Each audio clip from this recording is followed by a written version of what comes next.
I'd like to start just with a little bit about, the external context and what a strange year it's been, with on the threshold of irreversible climate change and biodiversity loss and COVID and the ghastly Brexit.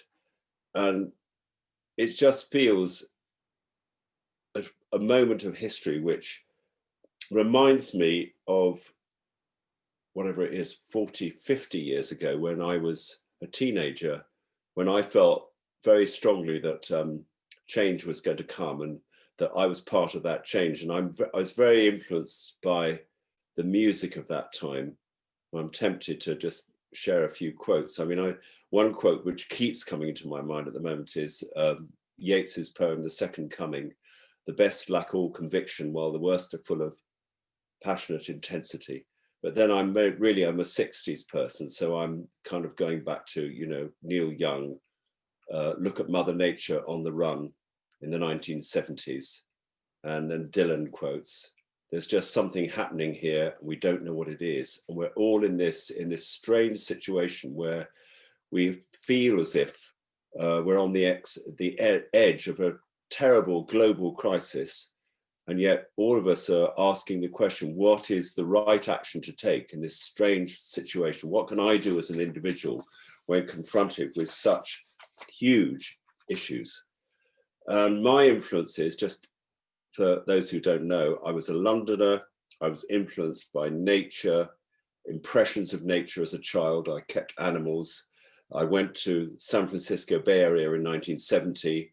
I came back convinced that the right thing to do was to get back to the land.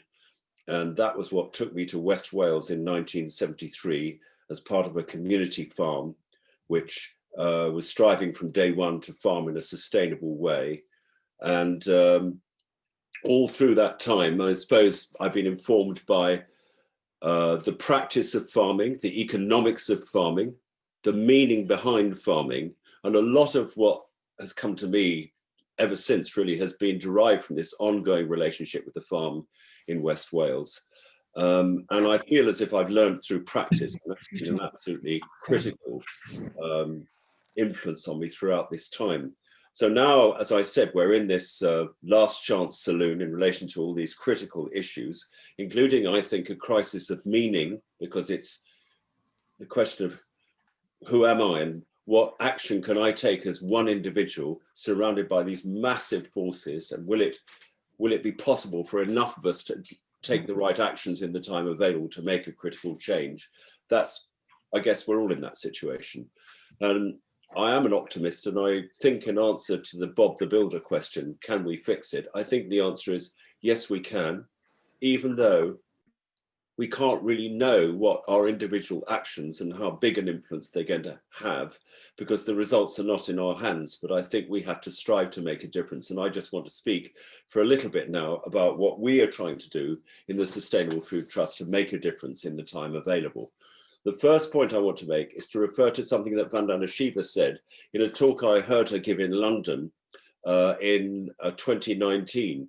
And she said, we should be mindful that whereas it used to be about saving the last pristine areas of wilderness on the planet, which of course it still is, because we've cut down most of the rainforest and destroyed so many of the sort of virgin areas, the habitable areas of the planet are now covered with farms. So farms are the lungs of the earth, they're its digestive system, both sick. And we are at the end, hopefully, of a period of extractive farming where we've dined out on the resources, the natural capital of the earth. And I just heard the other day on the news that there's now more stuff than there is biomass on the planet. So we've been very successful in this mining operation of producing a lot of food, but at huge cost to the maintenance systems of planet Earth. And the question is, what can we do about it? And as we speak, still, if you're in farming, the wrong thing pays and the right thing doesn't. And that's the problem we've got to tackle. Because if you are, I was on an NFU call earlier today, the National Farmers Union, with Minette Batters, the president, and all the leaders of the farming industry, as they call it, which is so sad that we use all this industrial language to talk about agriculture and food, but that's what's happening at the moment. And it's clear that literally, we've had this week the Climate Change Committee come up with a scenario planning exercise as to how we're going to get to net zero. And they're talking about what's loosely been called sustainable intensification. They want to, as David Attenborough says at the end of his Extinction film, rewild as much as possible and farm intensively on the rest of the land, put more land into biofuels, which I think is a ludicrous solution. So as we speak, the conditions are such that the leaders of our governments and our climate change leaders and the people who think what they know what's best for agriculture, in my opinion, and in our opinion, in the Sustainable Food Trust, are taking things in the wrong direction. And the Climate Change Committee's predictions for the way in which the UK land area will be farmed by 2030 are a massive decrease in the area of farmed land, which will be more productive through, quote, sustainable intensification, which, as somebody said the other day, is the greatest oxymoron in the agricultural vocabulary. And we'll do that through smart farming, through pesticides, carefully applied, of course, and eating less meat, including ruminant meat, especially ruminant meat, because that contributes towards climate change, and all these things which are taking us, in my opinion, in the wrong direction. And that's where we are trying to do something about it. And we are advocating farming in harmony with nature, coexistence. It's a land sharing approach rather than a land sparing approach, which is what I've just described. But we are still at odds with many of the people who are in influential and leadership positions in government, in the research community, in the NGO community. So we've got a lot of work to do, but I do believe that we can be an influence for change. And just a little bit more about the Sustainable Food Trust. We're a tiny organization. We've got 12 or 14 people working for us. Obviously, during COVID, most of us have been working from home wherever we are. And we are sort of theory of change, to use that slightly unfortunate piece of jargon, is that we believe that in order to bring about change, we need to work from the top down and from the bottom up, and also in the middle. And the top down stuff is influencing people in leadership positions, people who are organizing the COP26 in Glasgow next year, the UN Food Summit, obviously our own government and the design of the post-Brexit agricultural support schemes, whether that's the English scheme, which is in a pretty poor state at the moment, not going in the right direction, it has to be said, as was widely pointed out on this farming leadership call this afternoon, the Welsh government, who are doing much better, and also, of course, in the US, although we're going to have less of an influence there because our epicenter is in the UK, in Europe, which is, again, sad that our influence is going to dramatically decline from the UK after the 31st of December. And of course, in the developing world as well, because it's really critical that the farmers in the developing world who are producing whatever the figure is, some people are saying 70% of the world's food, still using mainly more sustainable methods of production than we are. It's vital that we stop the development agenda from spoiling what the good things that they're already doing and support them in doing that. But to be credible, we need to demonstrate our capacity to come up with good ideas with authoritative reports. And because I've been working with a dear friend of mine who I worked with at the Soil Association before I set up the Sustainable Food Trust in 2010, Richard Young, I thought it would be good because he's nearing the end of his time with us, or so he claims, and we're privately hoping that he will stay with us a bit longer. But Richard has produced some amazing reports over the years, and he's become a leading international authority on the misuse of antibiotics in intensive livestock systems. And of course, that's been very relevant in the trade negotiations, which are currently going on, particularly in a US context. But he's also produced a fantastic report called The Hidden Costs of UK Food, which is really about true cost accounting and the absence of the polluter pays principle being applied in agriculture, the misdirection of subsidies, you know, all that stuff. And he did that report really ahead of anyone else. And he's now working on other reports, including where we get our dietary fats from, a report on nitrogen, and we're doing other reports as well. But Richard, if you are with us, which I hope you are, I want to ask you a question. What do you feel your most important driver is when you are working on these reports? What is it, given that you worked on many over the years and you're a stickler for getting things right, what do you think the importance of these reports is to influence change? Well, goodness me, Patrick. First of all, I shouldn't really let you get away with bigging me up like that, because No, quite right, I have to wait from one Christmas to another to get a compliment from you. So maybe I'll just let you get away with it a little bit. But all right. I don't really know the answer to that. I mean, it's been a sort of a process since I started off as a conventional farmer. I had a conventional education. I was in my geography A level, for example. We actually had to write essays about the importance of agrochemicals in terms of improving agricultural productivity and feeding the world. And I believed in all that sort of stuff when I started farming. But I became concerned about the way in which agriculture was changing in the 1970s. And almost all the pesticides I was using at that time, without any protective clothing, because we were told they were completely safe, with an open top tractor and the spray drift coming back in your face when you turned a corner on a windy day. Almost all of those have been banned now because on some various safety or environmental grounds. But they've been replaced by other chemicals. And at that time, it was almost impossible to get, for an ordinary farmer, to get hold of really good quality information. Since the rise of the internet, that's changed dramatically.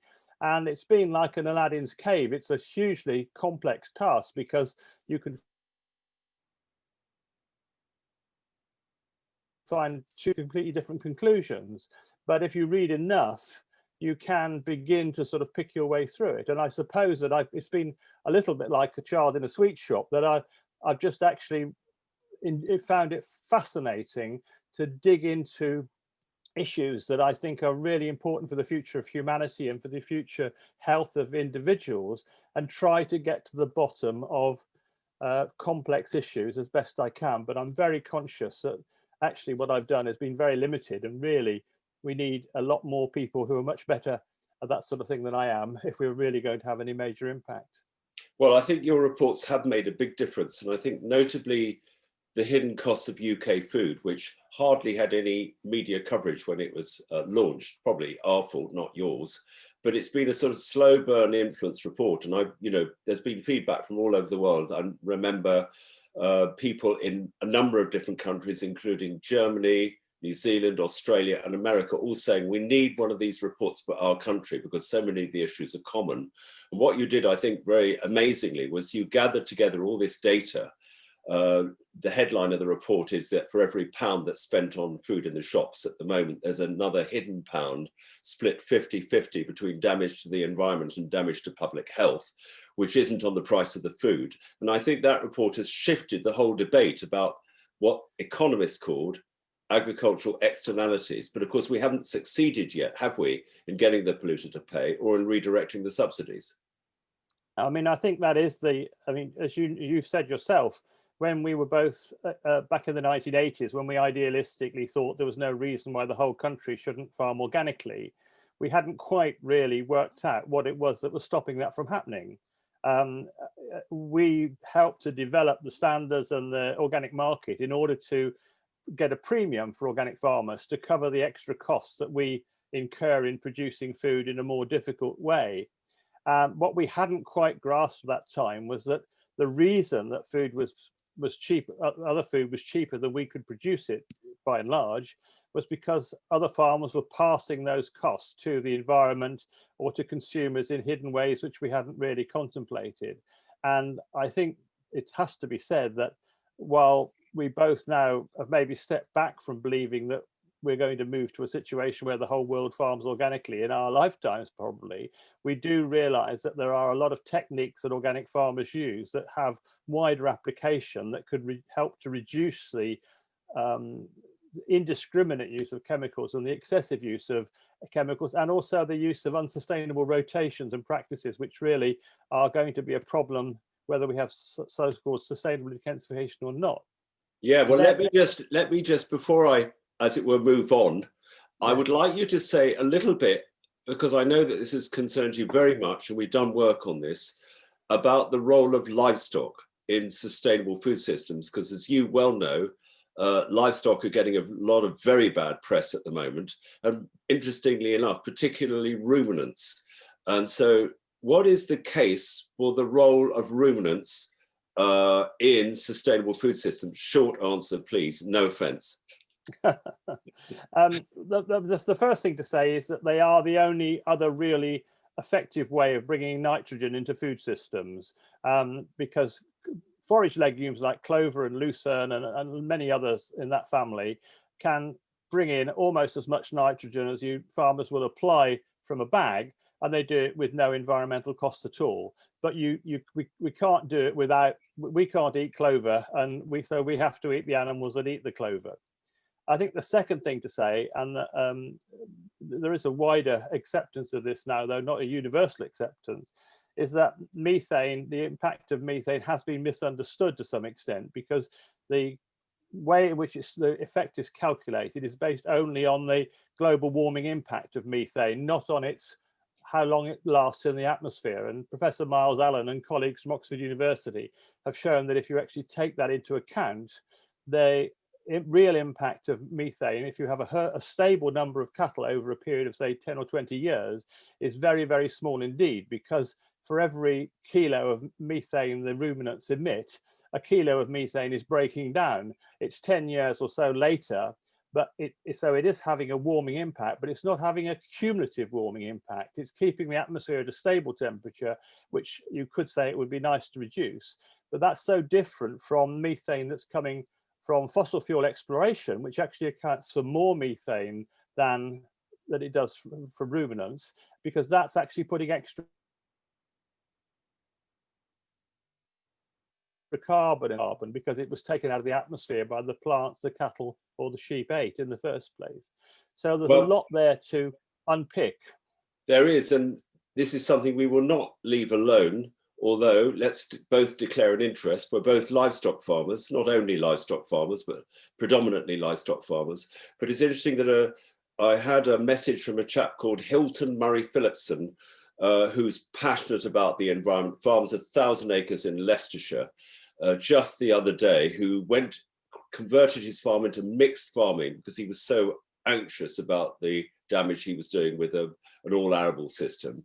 But he said to me the other day, the trouble is mixed farming doesn't pay, partly because there's no market for ruminant meat because of all the negative publicity that it's getting at the moment. So it's interesting to speculate that if you take your point about giving up nitrogen fertilizer, which is such a potent, one way or another, is contributing so much to greenhouse gas emissions, and move towards mixed farming, then of course you create a problem for yourself, which is that unless people want to eat the food that you're producing under your sustainable farming system, you can't do it and make an economic go of it. And that's exactly what Hilton was saying. And I think he's probably speaking for thousands of other farmers all over the world, actually, who are farming intensively at the moment, who are looking at the income impact of changing their farming system and thinking, no, I can't do this. It's just not going to make economic sense, because in the end, I think it's all about the money.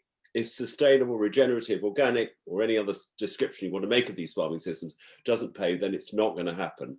But Richard, thank you very much. Patrick, I'm sorry, can I just add one more thing, which I think is really topical and important, and that is that we've got the government actually introducing a subsidy system, which they effectively admit is going to cause a lot of grazing livestock farmers to go out of business. And it's really one of the recommendations of the Committee on Climate Change. And what they hope is that they will see something like 30,000 hectares of grassland going into forestry every year. Now, from a short-term UK perspective, that seems like a win-win situation. We reduce our methane emissions in the UK and we plant more trees to take down carbon. Who could complain about that? It's going to help the UK to meet its targets, and I can just see Boris Johnson boasting about it. And yet, if you actually think about it, it's going to make this global warming situation significantly worse. And that's because we grow grass in the UK better than almost anywhere else on the planet. We already import 25% of our beef into this country. If you include corned beef, nearly 30,000 tons of that comes from Brazil. where the carbon footprint is something like 20 times higher than it is in this country. But what I've only recently discovered, to my amazement, is that the productivity of grass on former rainforest land is less than half of the average productivity of UK grassland. So for every hectare of grassland we put into trees in this country, if we end up importing Brazilian beef to replace it, and it's likely that's likely to happen unless the consumption of beef falls dramatically, we're going to end up seeing 2 hectares of rainforest felled. Now, it would take 100 years to get even vaguely reasonable biodiversity in an oak woodland or something like that, and few farmers would be able to afford to do that. So I just think that we're in danger of what appears to be a really wonderful way forward of making things very, very much worse. Well, this is right. You know, this debate is raging literally today. An hour ago, I was on this leadership farmers call, and the Climate Change Committee's recommendations and all this discussion that's going on about how we can meet our net zero targets is going to play out on the global agricultural stage. We're in the thick of it. And so thank you very much, Richard. And also thank you in anticipation of your report on nitrogen and of the other reports which are still gestating, including the dietary fats report, which I think is going to add more important information. But I want to, just before I move on from agricultural and food systems externalities, as they're known, this science of true cost accounting is something that we've been backing since 2010. And we held several conferences in America and in London on true cost accounting, and we are still very much involved. But if you are going to put a price on the damage done, or indeed the benefits delivered by regenerative farming systems, first of all, you have to measure them. And when we got involved with true cost accounting, we realized that there wasn't a harmonized framework for measuring sustainability. And we found that out because I was involved, we still are involved, with a project which has got a terrible acronym called TEEB Agri-Food, which is led by Pavan Sukhdev, who was the father of TEEB, really, an Indian academic and practitioner, actually, who realized that our impact on ecosystems was critical, but we weren't putting a price on it. But when all the researchers that started to look at true cost accounting did their work, they all used a different way of measuring sustainability. So we thought, hang on a minute, if we're going to monetize, first of all, we have to measure.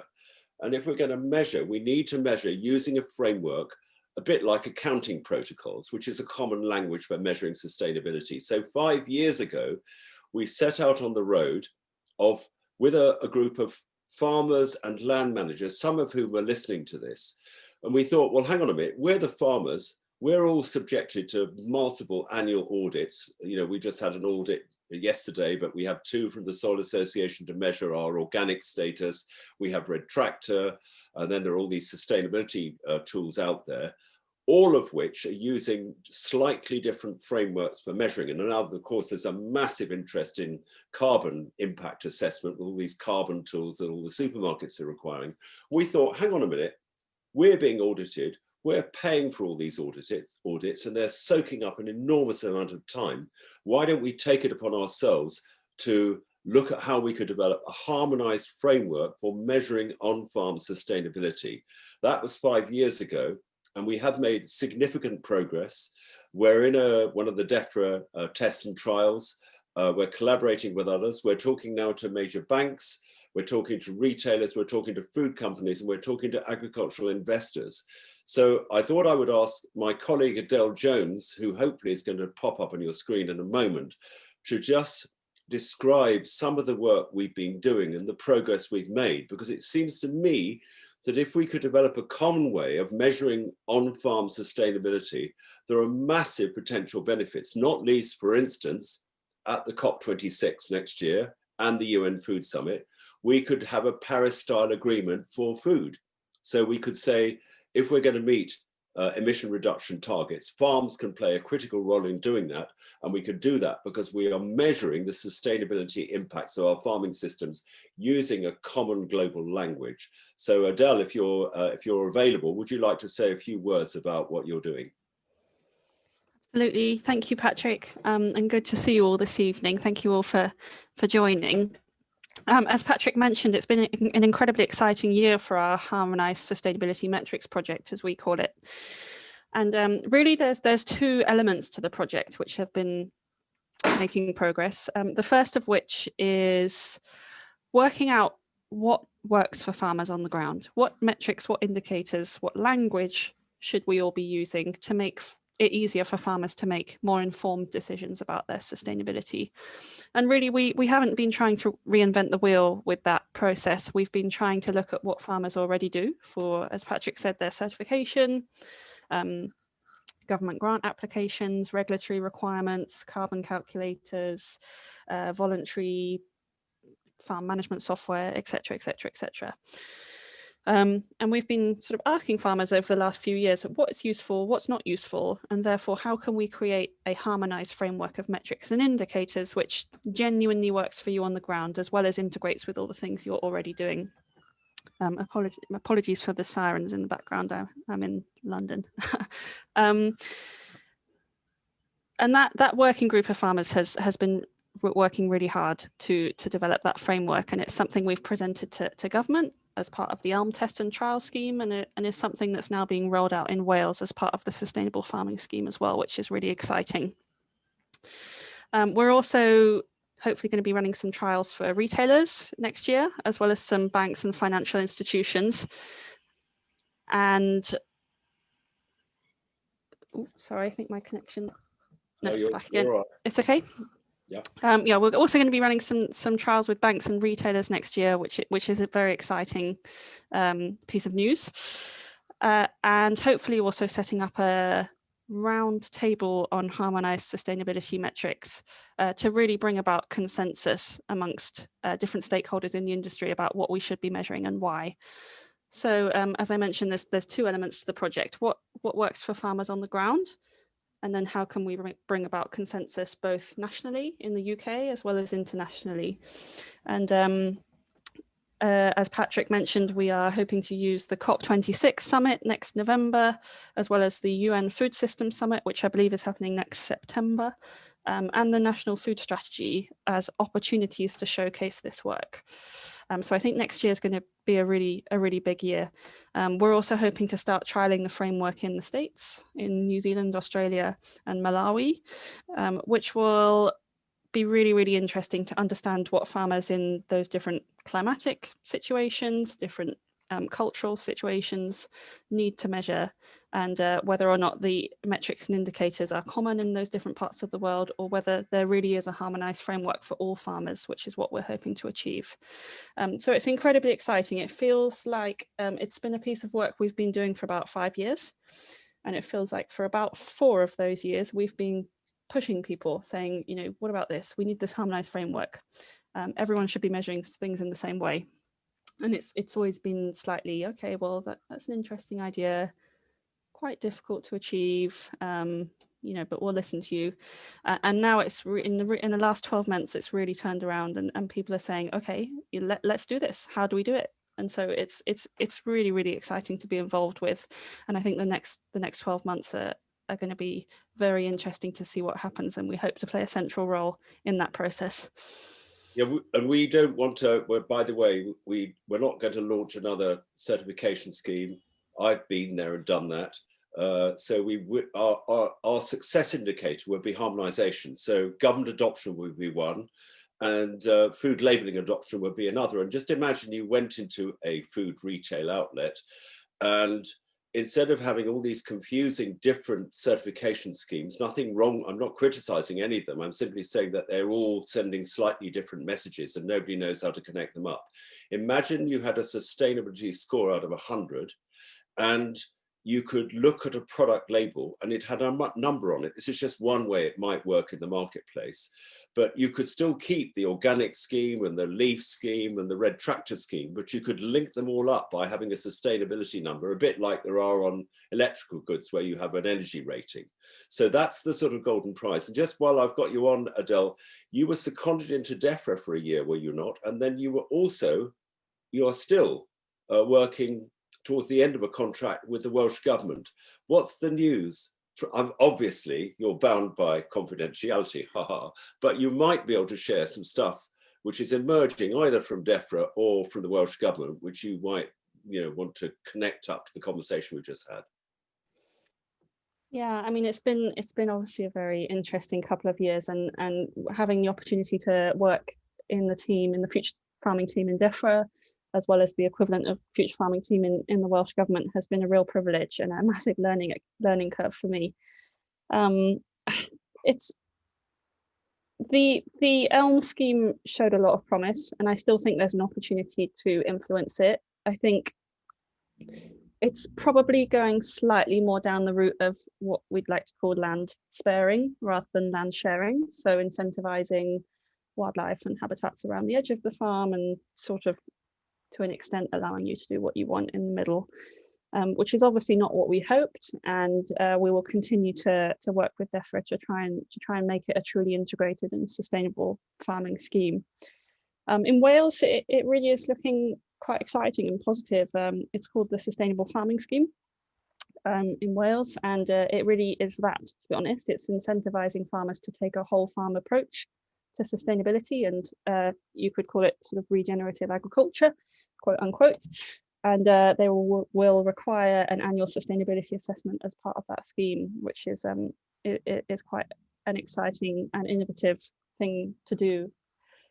What's also interesting is the link to another Welsh Government project called Sustainable Brand Values, which will allow Welsh producers entering into the sustainable farming scheme to effectively market their products as kind of sustainable Welsh brand, increasing transparency in the marketplace and linking back to the sustainability assessment that they will do as part of the sustainable farming scheme. So some really, really exciting work going on. There's actually a white paper being published tomorrow by the Welsh Government, so keep an eye out for that, which outlines the kind of the high level approach that they will be taking, hopefully for the agriculture bill for Wales further on down the line. Well, thank you so much, Adele. It's good to hear that it's not too late to influence elms, because God knows we need to. But I'd like to take this opportunity to thank all the farmers who were on the working group. I think Robert Craig might be listening. He's one of them, dairy farmer from Cumbria. And also Richard Brooks, Minette Batter's farm manager, has been on our working group. And what has been amazing about this, because we've had all kinds of farming from highly intensive to organic and everything in between, and mixed enterprises and single enterprises, is there's been an amazing spirit of trust on this working group, because we all know that it's important to be able to measure farm sustainability in a harmonized way. I just saw a point in the chat. I'm terribly bad at multitasking, but I did notice a thing in the chat about the French, and the Soil Association have recently done some work with IDRI, looking at agroecological approaches in France and looking at the implications for addressing climate change, food production, and diets and health. And I just think that that is exactly the sort of thing we need to be doing more of. In connection with which I want to talk briefly about a report that we are working on at the moment, which hopefully will shed some light on the question which I believe many, many people are asking today, which is, if I want to play my part as an individual citizen to eating in a healthy and sustainable way, what should I eat? And obviously there are multiple answers to that question, and it goes into the whole discussion and advocacy about plant-based diets and the Eating Better Coalition, which has got more and more members. We joined for a bit and then we pulled out because we weren't happy, but under the leadership of Simon Billing, I think that we may be minded to rejoin, even though we think the slogan, eating less but better, is not really, doesn't really encompass the debate adequately. So what we thought we would do would be to do a projection based, obviously it's a desk study, not an actual study. We imagined the whole of the United Kingdom transitioned to regenerative farming by region and by land classification type, and taking all those critical factors into account, and looking, assuming that regenerative agriculture methods were applied throughout, and then asking the question, what would that mean to what food we would produce and in what proportions, and what would that look like as a daily intake if we were to eat our staple foods from our country, or in this case, it could be the region where we live.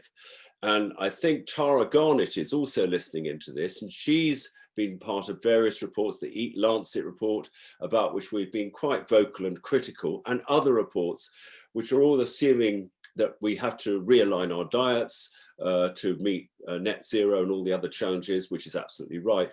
But we think it may be that certainly in this part of the world, a sustainable and regenerative diet, assuming you're not anti-eating livestock products, which many people legitimately are, might look rather different from what you might imagine. And so, for instance, just to give you a taste of that, if all the farmers of the UK switched to regenerative production systems in the arable East, that would, and they accepted reduced yields of grain because of the fact that half their land would be in fertility building, as Richard just said, etc., etc. It looks as though grain production would halve. In other words, we would reduce our total cereal production in the UK by 50%. But then if you think about it, more than 50% of all the grain that's produced in the UK is fed to intensive chickens, pigs, and mega dairy herds. So if we were to align our future diets to a farming system which is inside planetary boundaries, etc., etc., then we'd have to give up eating cheap white meat, pork, and intensive dairy products altogether. But conversely, we need to know the difference, like the prayer, between the animals that are part of the solution and those which are part of the problem. And as Richard Young was just saying, we probably need to support the farmers who are going into mixed farming systems, who will use grazing ruminants, mainly grass-fed, of course, to digest the fertility, the cellulose material, which only ruminants can digest from the fertility building aspects of the pasture. So watch this space. We hope the report will be coming out in the spring. So last point, we need to align our work on advocating a changed farming system to public awareness of what people need to understand about regenerative and sustainable farming systems, because hopefully if they get all the issues, we will be able to harness the power of informed public opinion to drive the change that's needed. And Lady Balfour, when she set up the Soil Association in 1946, she said exactly that. She said, we need an informed body of public opinion, which will then act as citizens in electing the right governments and as people eating food by eating the right kind of food. And we believe strongly in that. So we're working on two projects, the first of which is to try to see if we can reach those middle Britain, middle America, middle world people who are tired of all this stuff, who probably aren't thinking very deeply about the link between farming practice, food and health, their health in particular, let alone the planet's health. But now, because we're in the last chance saloon on climate change and everything else, we need to start to look at that. And the conclusions of our dietary report and all that goes with that will be of interest to them. So we are trying to build what we're calling an unusual coalition of farming organizations, NGOs, food companies, even the big food companies, and of course, government people who collectively, hopefully, will be able to agree that if we're going to achieve the great challenge, the greatest challenge of human history, of getting our farming and food systems inside planetary boundaries, then we need to be helped and driven indeed by the power of informed public opinion. So we're working on that now, but in parallel with that, it's been my very good fortune to come across a man called Richard Dunn, who has been working on sustainability issues for some time, previously head of a Church of England primary school in the Thames Valley, who read Prince Charles's book, Harmony, A New Way of Looking at Our World, and realized that actually our current education system isn't fit for purpose, and that if we are going to drive change and inform public opinion, we ought to start in the education system. So Richard, if you're on this webinar, Zoom, would you like to say a few words? Thank you, Patrick. Yes, I'd love to say a few words. Let me start with a quote, and it's a quote from Tim Smith, the founder of Eden, and he shared it with me the other day. He said, "We need to be asking not what sort of planet we are leaving our children, but what sort of children we are leaving our planet."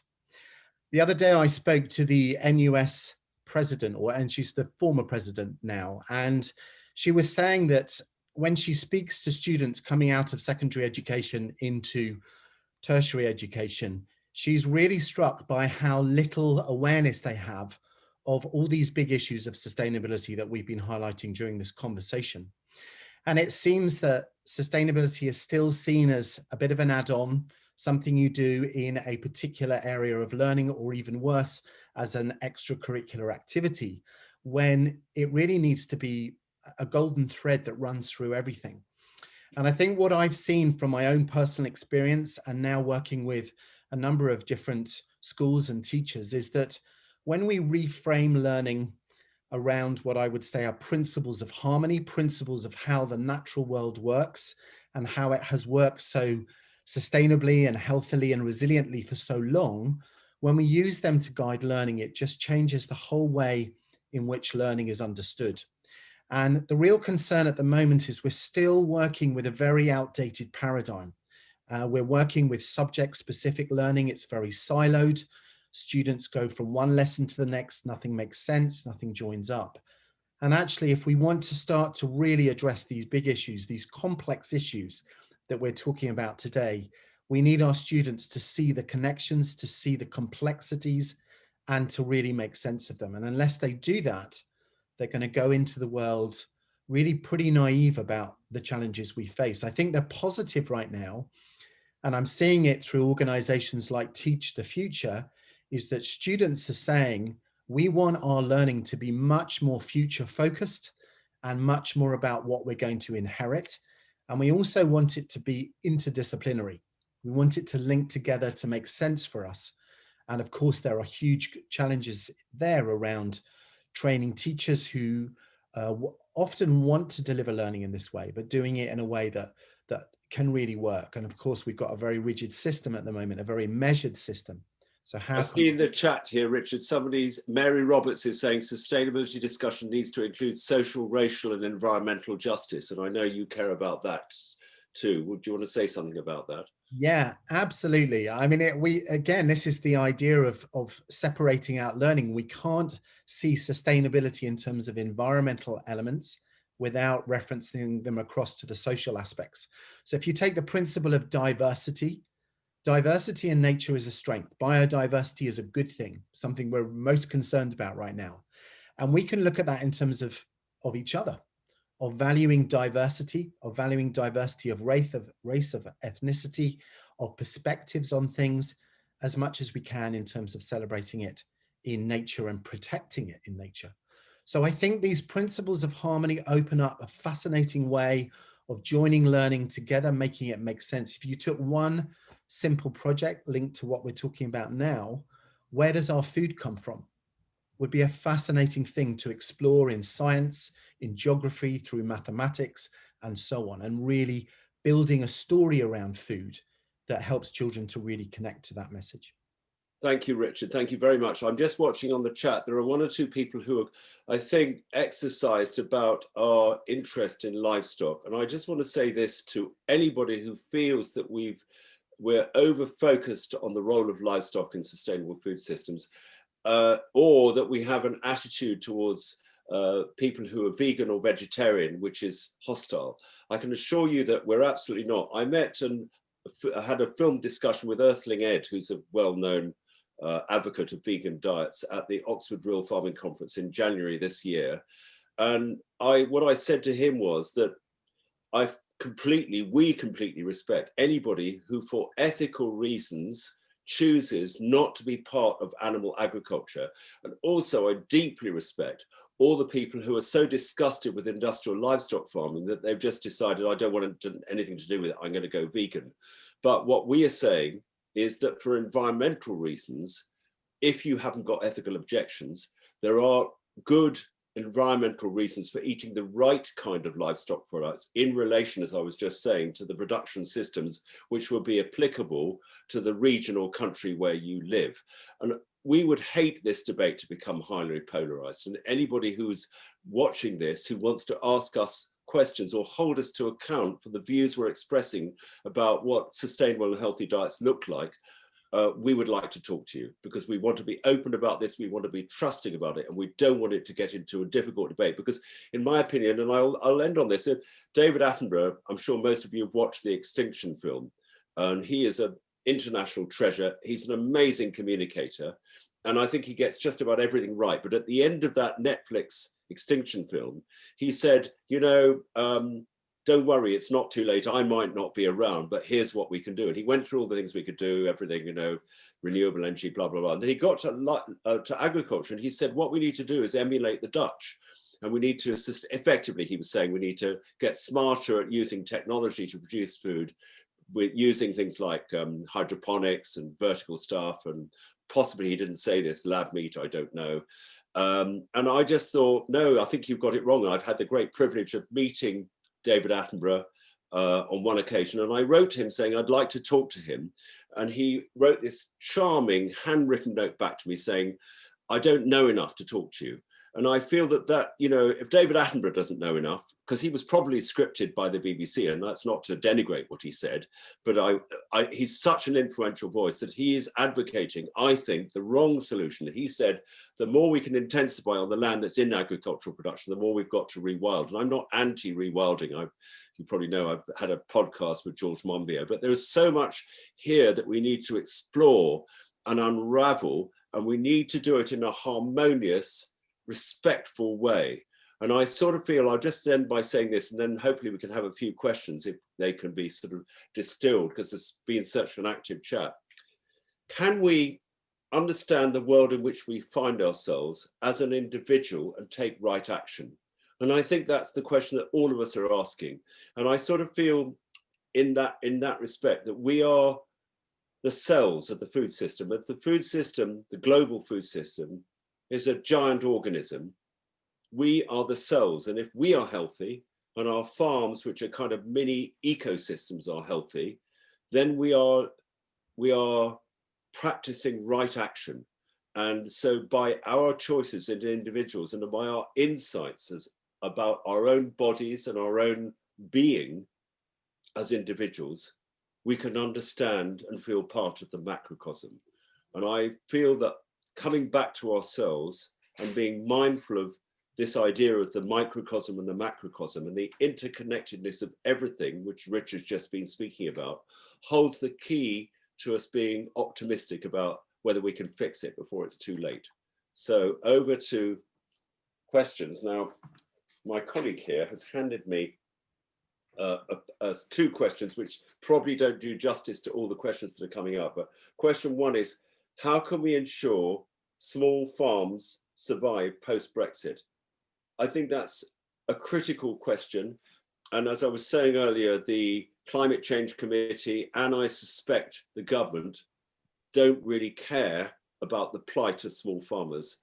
I think part of the solution is to do a proper food systems externalities audit, which means measuring the contribution that small farmers make towards, particularly towards social, cultural, human capital. And I believe the New Economics Foundation is doing some work on this, and certainly has done some in the past, where they look at the productive capacity in true cost accounting terms of small and family farms. And actually they're better at delivering what the public want and what the planet needs than the very large farmers. That's not an anti-large scale comment, but it's simply saying that we haven't decently measured the real contribution that small farmers make to the health and well-being of the planet and its people. So that's something that we care desperately about. And in relation to that, we've done a lot of work on decentralizing food systems, which is, I think, another crucial challenge of our time. Second question, where and how should TCA, true cost accounting, be implemented? Well, I think at all levels, but I'll give you one example. Dieter Helm is a professor of economics at Oxford University, and he believes in the application of the polluter pays principle. He thinks that farming and food have escaped scot-free from being accountable for their negative impacts on climate change, on biodiversity loss, on pollution, on soil degradation. And he thinks that's got to end. So I think that part of the application of true cost accounting should be at government level, where for the first time in agricultural history, the polluter pays. And that's not an anti-point about farmers who are farming the way they are at the moment. It's simply that you can't make the change possible without applying the polluter pays principle.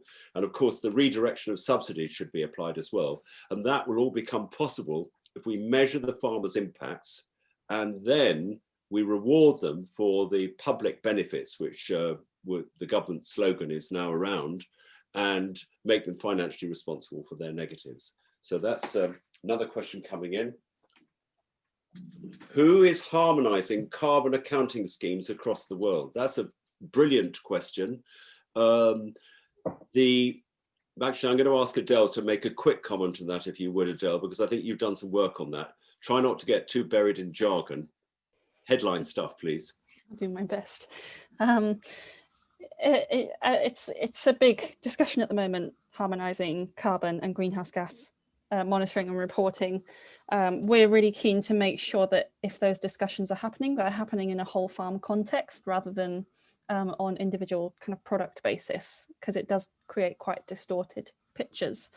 There's some work going on with RAP. RAP are leading a conversation as part of the Courtauld 2025 agreement on creating a consistent approach to measuring carbon. There's also a number of private sector carbon offset schemes developing around the world, including Terraton being run by Indigo Ag. There's Soil Heroes in the EU, and a couple more floating around. So there's a lot of discussion going on, and it's very much part of our Harmonized Metrics project, is that carbon conversation as part of a wider discussion, not in silo. And isn't it true that if there are a number of carbon tools, auditing tools available, we don't necessarily have to have only one survivor, but as long as they can all tap into the way in which we measure the carbon emissions, carbon equivalent emissions, then you could have a system of metrics where different farmers were using different carbon accounting tools, but they would all sort of mesh in the common language. Yeah, absolutely. It's analogous in a simplistic way to the financial accounting standards. There's a framework set by an independent body, and you can kind of go about it any way you want using any tool, as long as you use the framework. And that's what we're really trying to do with this harmonized metrics work.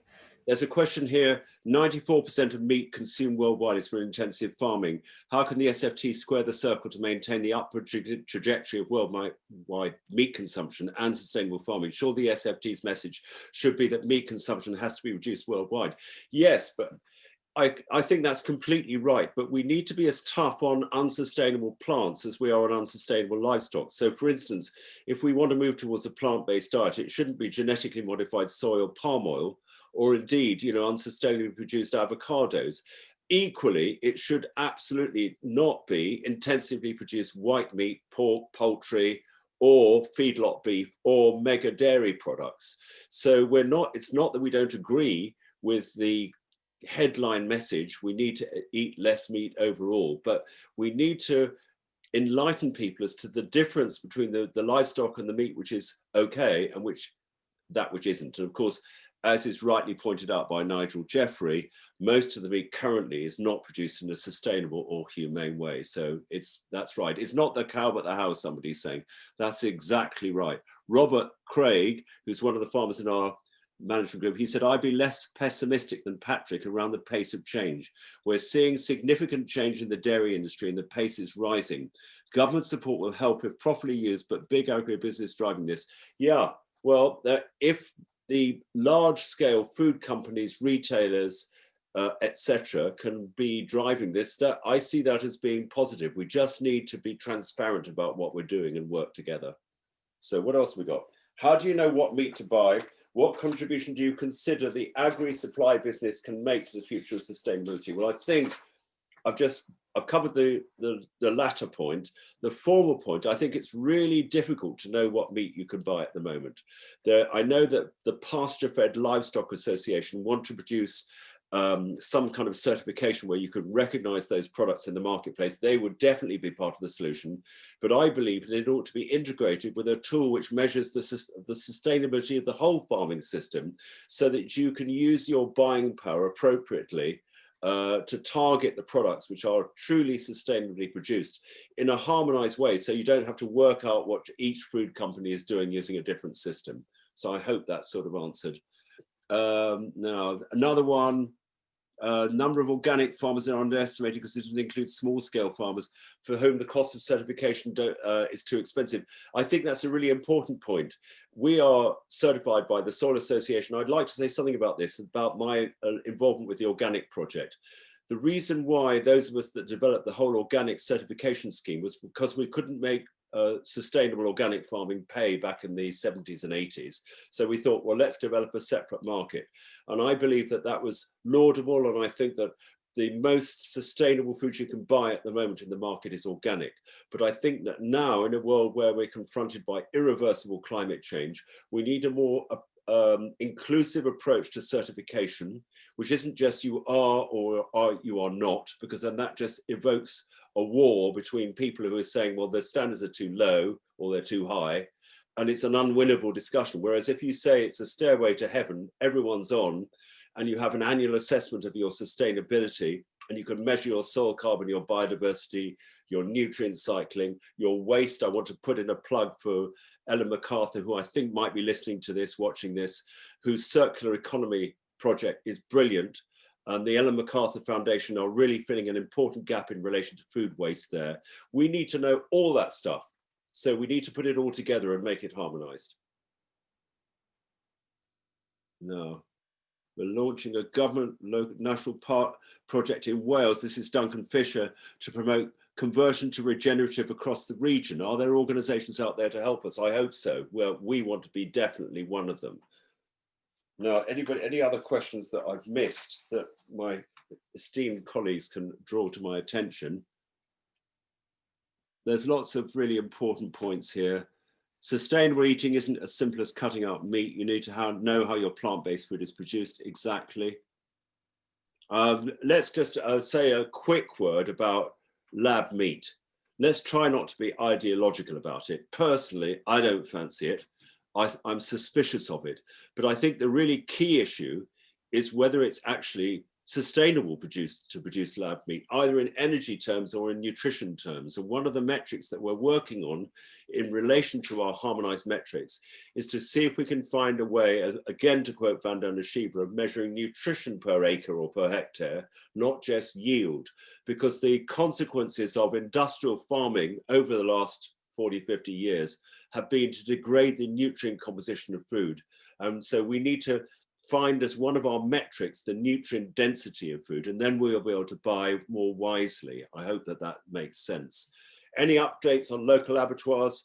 Our campaign for relocalizing abattoirs is going well, but my God, we've got a long way to go, because there's been an absolute decimation of abattoirs, small abattoirs, over the last 10, 20, 30 years. And there are very few left.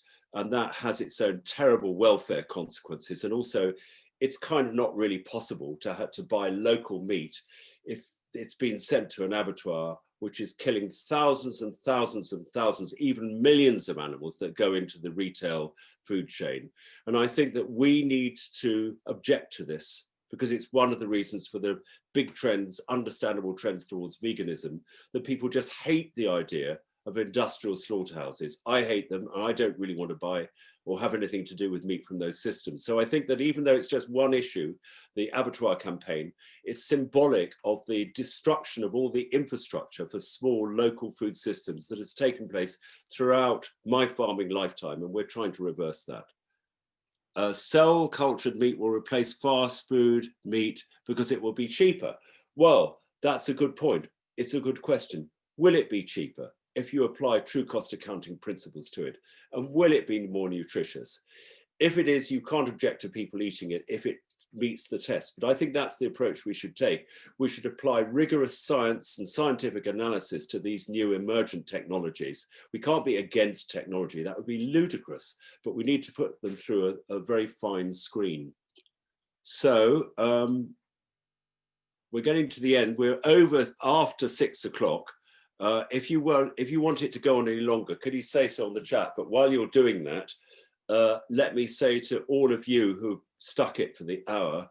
Thank you so much for supporting all our work. Quite a few of on this call are funding us. We massively appreciate that. We haven't got a membership, although we have toyed with the idea of launching some sort of Friends of the Sustainable Food Trust group, because maybe people would want to fund our work. But we hope that in our small way, we don't want to get big because we just like being small. We're making a difference which is tangible out there. And we are absolutely committed for the foreseeable future to use every bit of support that we have to be a catalyst in accelerating the transition towards more sustainable food systems. So thank you very, very much for watching this. By the way, I've just done a podcast, must put a plug for this. I talked to Alice Holden, my daughter, this afternoon, and it's going to be a podcast on Thursday. I'm so proud to be her dad, and it's rather a nice sort of end of year podcast, which I found very emotional to do, and I hope you watch it, because that's a trailer for our podcast. We do fortnightly podcasts. We have a fortnightly newsletter. We're on Instagram, we're on Twitter, and anything you want to do for us will be much appreciated. So I think we probably should end it, because you know, you've got other things to do. But bless you all. Thank you, Richard Dunn, Richard Young, Adele Jones. Thank you, all the rest of the team. Oh no, I've got one thing I was asked to remind you. We're launching a prisons report. And it's going to be within the next, I think it's on Thursday we're launching it. And my colleague, Bonnie Welch, who's been doing amazing work in Bristol Prison for the last couple of years, has looked at the influence of nature and of food and of producing food and having a better relationship with nature on the prison population. It's an outstanding report. Rory Stewart, the ex-prisons minister, has given it a little forward in the report, and maybe we'll get some media coverage. Who knows? We're not brilliant at getting media coverage, but we do try. So thank you, Bonnie, and look out for that report, because it's really, really fascinating. So bless you all. Happy Christmas, and see you soon, one way or the other.